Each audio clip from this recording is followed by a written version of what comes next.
During morning rush hour in the busy underground cross-section of New York's Port Authority bus terminal in Times Square, a male suspect identified as 27-year-old Akayed Ullah, a Bangladeshi native, attempted and failed to properly detonate a homemade pipe bomb. The attacker, who law enforcement says was inspired by the so-called Islamic State, came to the U.S. in 2011 on an F-4 visa, known as a family preference immigrant visa, one that the Trump administration is attempting to curtail. The president's policy has called for an end to chain migration, and if that had been in place, that would have prevented this individual from coming to the United States. So the president is aggressively going to continue to push forth responsible immigration reform, and ending chain migration would certainly be a part of that process. The Embassy of Bangladesh condemned the act and declared that the suspected terrorist must be brought to justice.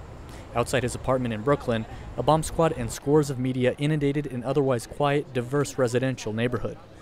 Alan Butrico, a neighbor who runs a locksmith business down the street, says nothing seemed out of the ordinary. He was a quiet neighbor. We had no issues with him. He'd walk by the store, go shopping in the bagel store, the grocery store. He hung out in the park across the street.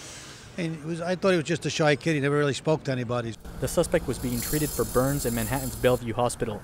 The 3 injured bystanders suffered minor injuries, including headaches and ringing ears. Regular traffic resumed by evening. Near the site, some local residents were shaken by the incident. Others showed a calm resolve.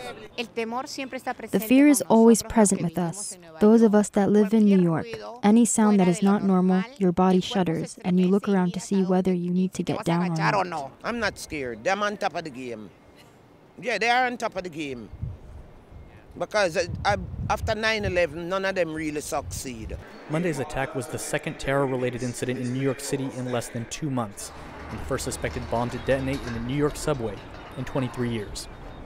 Ramon Taylor, VOA News, New York.